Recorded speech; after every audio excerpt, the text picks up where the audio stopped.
Welcome to Strictly Facts, a guide to Caribbean history and culture, hosted by me, Alexandria Miller. Strictly Facts teaches the history, politics, and activism of the Caribbean and connects these themes to contemporary music and popular culture.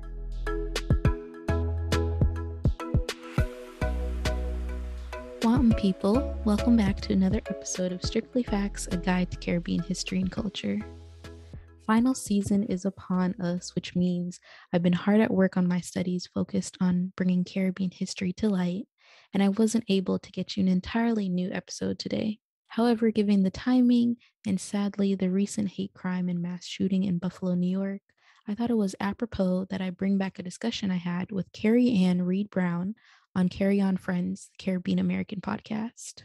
We recorded this episode 2 years ago, talking about the history of solidarity and unity amongst all Black people, particularly in the fight for civil rights here in the US.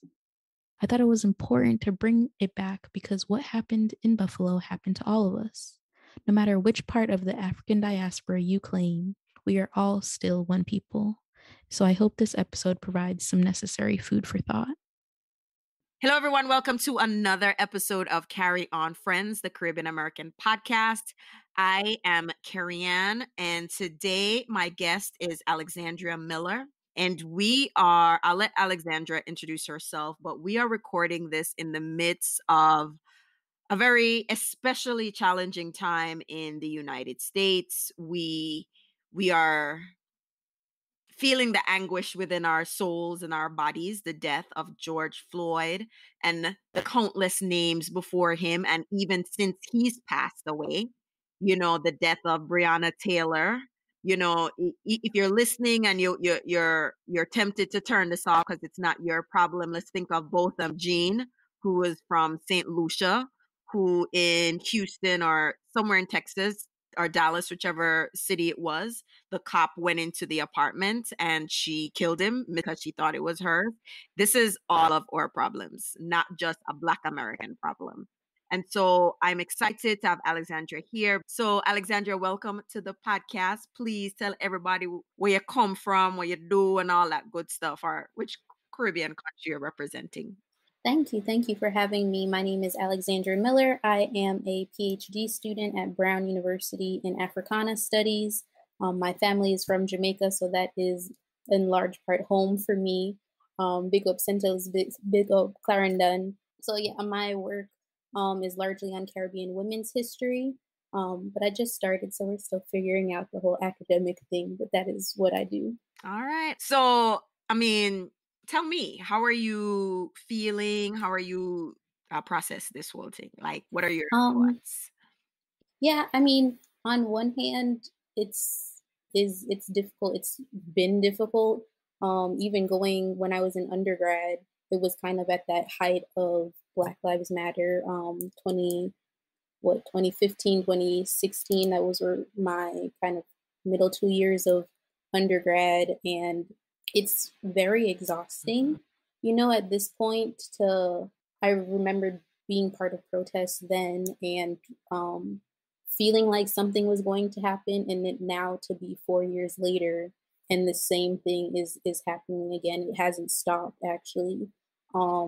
It's tiring. It's like, it almost in some ways feels like a losing battle sometimes, to continuously be having these discussions, or people wanting to have discussions with you when they should be having discussions with their own people, in a large part. But I think the kind of social media desensitization is what I'm trying to stay away from right now. I don't want to keep intaking certain videos that are just kind of repeating the violence that is countlessly happening. And so I've been doing the things like the signing the petitions and stuff like that. That's kind of been my focus, but I've really been trying to stay off watching certain videos or some of those things. Yeah, I think that is very important for us to recognize and create space for people, right? So I don't want to be like George Floyd have a daughter, like seeing that image of your, I remember like there was a very quick flash and I'm like, my God, stop post the picture of the dead man. Just stop, because in a way it is, to me, it's a modern day parading of dead bodies the way it was done back in the Jim Crow, the slavery It is. thing, because those very graphic images were what they posted in the newspaper, or On postcards. They had lynchings on right, postcards. or when they posed in front of the camera, all these white men with dead bodies. So it's this modern day, just that we are now complicit in doing that. So like once the video share and a kid say he did it, I don't think it's appropriate to reshare that video. That's just my thought. The trauma it inflicts on the rest of us. But also Agree. the notion that, protests look different in a lot of ways, right? So let's back up a little bit. This is, the Caribbean American podcast, but what we haven't spent a lot of time talking about, which is what I'm excited, is, and I've talked about this on another podcast, the role of people of Caribbean heritage in Black America and the rights for freedom. So we're not new to this. It's just that we've never really had the discourse about it. So let's talk the history of our role in civil rights in the US. And then let's now transition that discussion to what our role is today.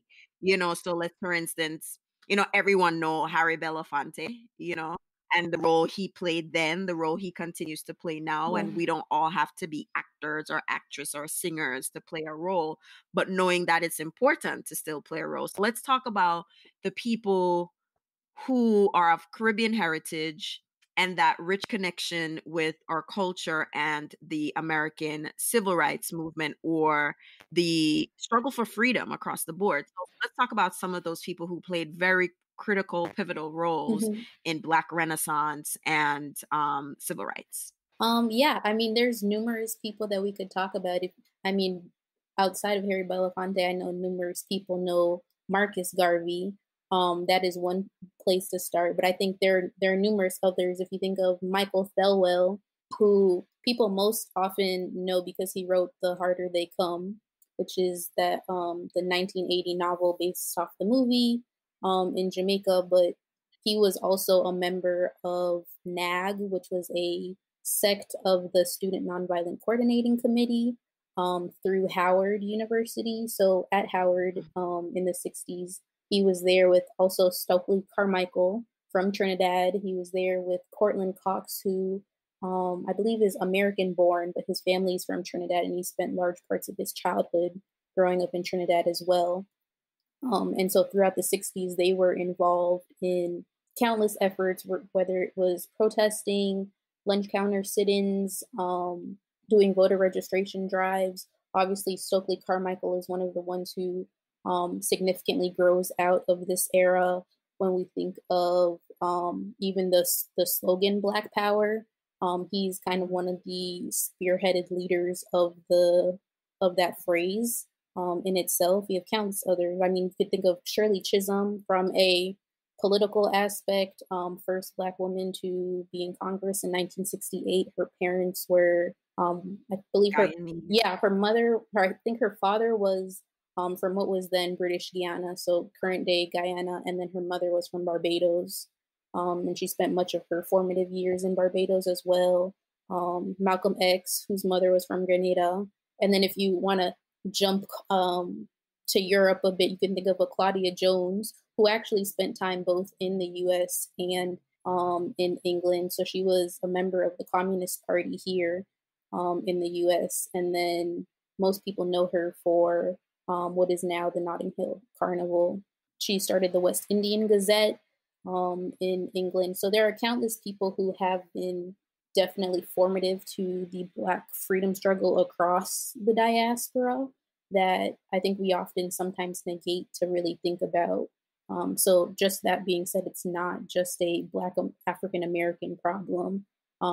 It's always been, as long as we are in taking up these spaces, I think it's important to say that that dominant view in the US for our discussion is not necessarily viewing us through our ethnicity.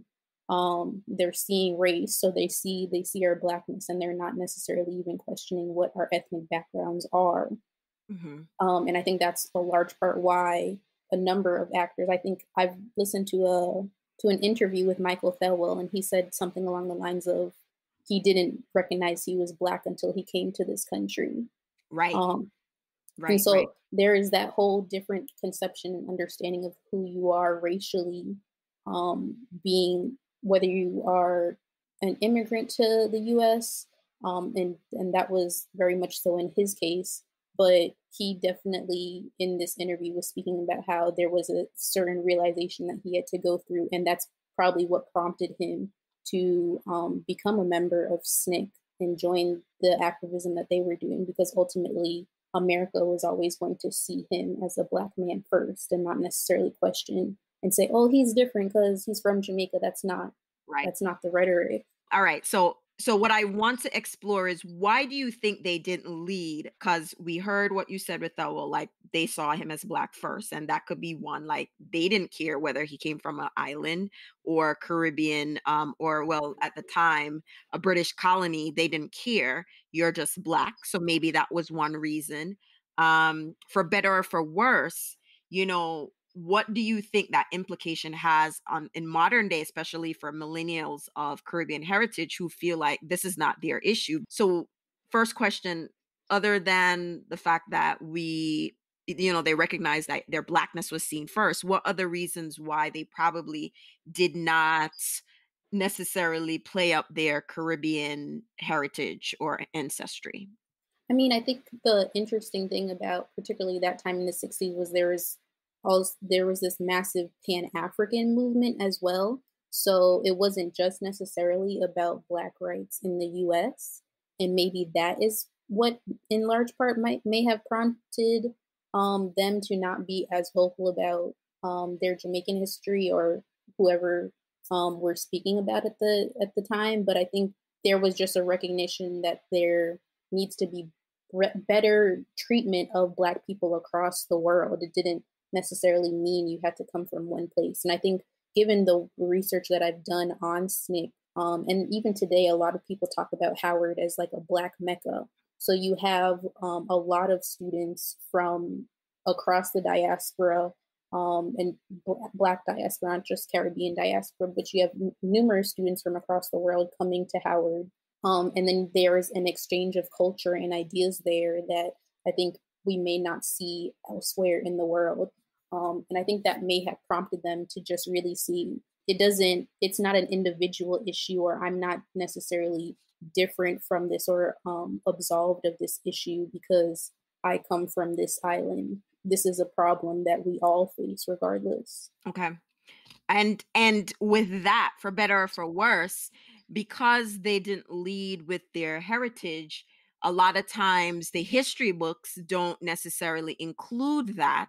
Mm-hmm. And because it was for a bigger cause. And so Caribbean American millennials or kids coming up are not afforded that rich history of knowing that you come from a line of people who understood the bigger picture and were part of this movement very early, and then have that mindset that this is what we are also expected to do in future generations. Because I shared with you a few social media posts where people feel like, no, this is not my problem.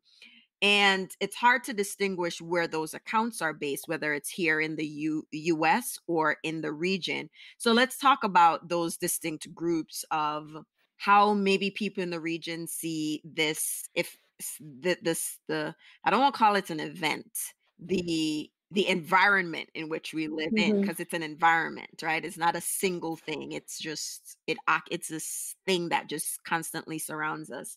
And millennials, or not even millennials, maybe people who are adults but came to the States not in the civil rights era, so it was not probably as apparent to them, the experience. So like, what are like some of the things that you've seen, and what can we do to have more dialect around, like, no, this is not because you're not you're Jamaican, Bajan, Trini, Haitian. Like, what are like some things we should be having discussions as a community? Definitely. I mean, I was actually looking at the book that you sent me, the Black Identities by Mary C. Waters, and she talks about how there is kind of that generational drop off of understanding your racial or your ethnic background.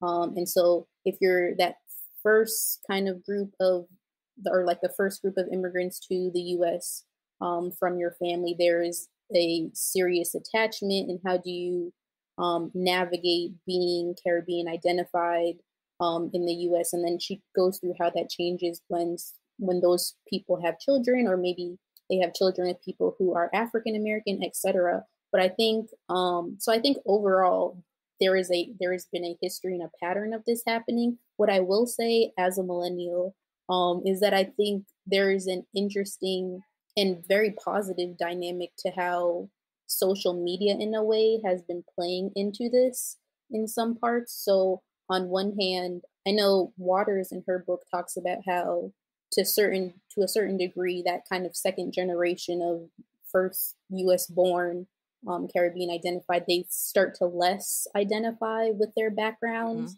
And so I see that kind of changing in my own experience through social media. You have greater access to Jamaica or Trinity, etc., through social media than you would. And then you also have access to the diaspora in a way. So you can find out what's going on in England. Well, that was my question to you, whether if we could reach out to her, because I think that book was fascinating, whether she would still have, that same basis now that we live in this hyper connected world, whether she would, that report, how much she would adjust it. And I think you're right. That there, maybe it waned a little bit. And as you got into adulthood, you're like, wait a minute, I come from this. My mom still does this. I thought she was crazy. You mean to tell me there's a whole bunch of other people who have crazy moms? So, but specifically, getting involved in, and I believe Marlon Hill was on this show previously talking about how as a culture, we're not as involved as we should be in local, if it's not local politics, the local community board, we're not getting involved in the community as we should. And so a lot of times when these things happen, as we are experiencing, or elected officials don't necessarily look like us, represent us, or only sees us when they need us to vote every couple of years. And so what are some of the things we can do to get a little bit more active in the American political system? Because civil rights is a political act. It is to get politics to move in a way that benefits this particular group of disenfranchised people. So what are some things that we should be thinking of, that we should be doing more to because it's a larger cause. Like you said, I'll go outside, I'm a Black woman, it is what it is. So what can we be doing more that it's comfortable, examples of things that we're comfortable doing, not necessarily going out and rioting or protesting or anything like that, but what are some of the things that we can get involved in to really support the cause? I mean, I think we're starting to. I feel like there was a kind of maybe generational gap, and that's why we're behind to a certain degree. But I really see, even if you take the census this year and having the ability to check off, that you have Caribbean heritage, etc., is a big step towards this fight. Even I'm a member of the Global Jamaican Diaspora Youth Council, and so organizations like that are allowing us to build networks across the world virtually, and really discuss not only how we can make marks in our islands, but the efforts that we can build together across the diaspora, regardless of where you are. So I think voting, but I think mostly utilizing our networks. And I think we need to continue to expand that outward into thinking of government positions or youth alliances.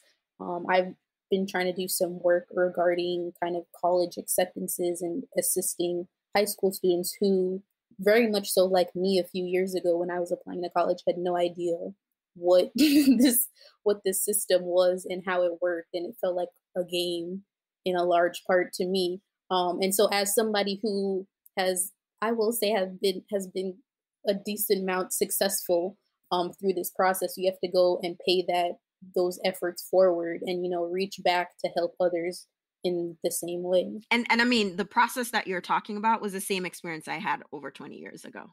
Whereas it's Yeah. like your parents are like, what is, it's not Yeah. very straightforward. And we don't have that built in network or infrastructure to support us through these very common rites of passages, for other groups. It's just like, oh, you're going to Mm-hmm. college. All right, here, these are all the support and the resources. And I think right now, the census is a huge thing that we've been talking about. The completion of the census is so important because, Mm-hmm. especially now, because the census, it allows them to figure out seats in Congress. So if an area is undercounted, that means we don't have enough elected representatives. So if you feel like I just want that person to represent this whole area, that's because Nobody. time certain people did not complete the census, so they were like, yeah, you have less seats. If it seems like, why them shut down the school only for reopen the school, them shut down the school 10 years ago and now them a build back school, what sense that made? Because based on the census data, they said there should be no more high school age kids in this neighborhood. Mm-hmm. That's because we weren't counting, people in the neighborhood, they weren't doing the census, they weren't counting their kids or including kids in the census. And so those things are so important. And that's a way of getting involved, encouraging your friends and your family to do the census. You think of funding for hospitals, we see that hospitals are overrun. We talk about the disparity here, even in New York. If you want a hospital in a Manhattan, they have a heap of money versus Mm-hmm. County here, Brookdale Hospital in Brooklyn, in very highly populated Caribbean communities, they're overrun, right? They don't have enough Mm-hmm. resources. So the census has those very direct impact, and completing them is something that if you feel like you want to do something, encourage people to do the census. Vote, like you said, petition, voting. And I know people are frustrated with voting because they don't feel like it makes an effort, but people are looking at the presidential election Mm-hmm. I'm not thinking of the state and local. are the more important elections, Mm-hmm. because the issue that is happening with all the police brutality, those are local issues. Those are local, Mm-hmm. city, county, state issues. And if we didn't vote for the district attorney, if we never vote for any other judges, if we're not vote, like the reason why, yes, there is systematic racism.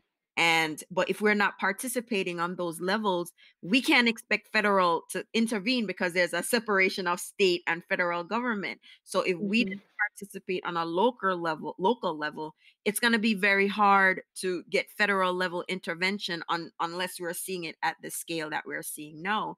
So I think, and as you were telling me of Thelwell and Carmichael, they were doing the same things then that we're trying to do now, voter Mm-hmm. registration drive, because they understood then, as it is now, the importance of voting and what that means. So, I'm going, like, for me, voting is, I think, just vote.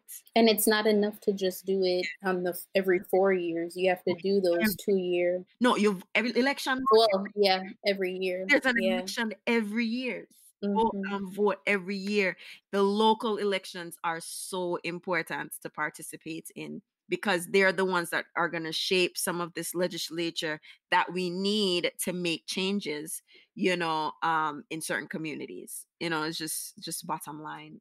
I mean, none of us have the answer, because 2 weeks ago we lock up in the house because of COVID. Here we are today, literally a repeat of Eric Garner. Literally, Mm-hmm. it's just different states Yeah. and different Mm-hmm. people. And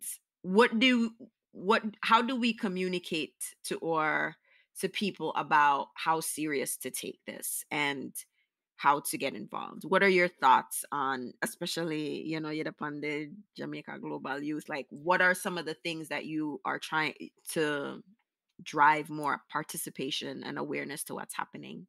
I mean, I think one thing which we are doing is having these conversations. I think it's one thing to have these ideas in your mind, but if you're not pushing certain things forward, even generationally, right? My grandparents may have a different viewpoint on some of the things going on versus what I think of the situation. And so having those conversations is necessary. Again, I think reinforcing the point of it's not just a, oh, you tweeted something and that is the end all of your activism. It's not just a digital activism thing. There you can send emails to officials, government officials, but I think there is just that clarity and understanding that, especially when you're living in the diaspora, it really could be you too. So you shouldn't feel like, say, oh, kaya one flag in a say, like, that they're gonna say, oh no, like, she's a different person. She's not African American. Mm-hmm. And what about, like, what are your thoughts on, like, young people or anybody? Because it's not just young people. Everybody all over the spectrum is like, yo, man, I vote not gonna do nothing. Because we just talked about it. So I don't know. I don't have an answer for that, but maybe you. Mm-hmm. I mean, I again echoing your sentiments. I think it is important. I even despite like the last presidential election was the first one I could vote in, and despite the overall outcome, it still like has continued to be an important feat for me. I may not have liked how that one went down, but that doesn't mean that my vote can't impact the next one. And when you look at the stats of just like the margin, particularly for the presidential election, the margin that was between Trump and Hillary, and then they have the numbers of like how many people didn't vote in a state, that literally could have made the difference. Yep. So I again reinforce. I know in a large part it does sometimes feel like it's not doing anything, but we really all have to rally together in that sense. Yeah. Regardless if it's one Caribbean or whether you're Jamaican or whatever, we are all part of a collective Black experience. Mm-hmm. And, to wrap this episode up, because, we don't have to belabor the point. It's like, it is our civic duty to be part of this era of civil rights. Mm-hmm. And we have to actively participate in voting, in whether digital activism, like you said. We have to do our part, and we cannot just sit back and say, this is not our problem, this is all of our problems. And we are truly saddened by it. I mean, Mm-hmm. I think it's beyond comprehension. I mean, Monday I was crying because I was like, I said, I'm not coping. I am not coping with the fact that my son or my husband could go through the door, and because they're Black, doing ordinary things that people do on an ordinary day, that could end their lives, and Black women as well, Black women and girls as well. Breonna Brown was in our bed asleep. Yeah. She was sleeping. Like I said, very ordinary things that we do, and you're like, somebody dead for that? It's like she was sleeping. Even if she was, and the argument for that, and this is me going off on my legal tangent, the argument for that, she was sleeping. She never come with you at a weapon, she asleep. And you said she sleep. If she sleep that soundly, that you say, oh, police, and she not get up, you still are gonna shoot somebody when they lie down? Like, you don't get that. That makes no sense. But very basic things. You can't go in the park and call after a bird.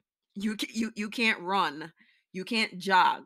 You can't be a 12-year-old boy. You can't be 12 playing in the park. You can't do any of that. This is what I'm saying. Mm-hmm. It's not just men. It is adults, men and women, and then you have children. So it's a whole race of people. Mm-hmm. My son is not that far from 12. In another 4 years, he's 12. And just humanity, just the sheer, like, if for anything else. And I think that's just what we're, this quick episode was to talk about. Like, we come from a rich history and culture of being always supportive of a movement, Black movement, end of the abolishing slavery, whether it's in Jamaica or wherever else. And we need to also play that role now in our own ways. Whatever we're comfortable doing, we just still have to get active and do something. It is so important. As Caribbean Americans, it is also our American right to participate in civil rights.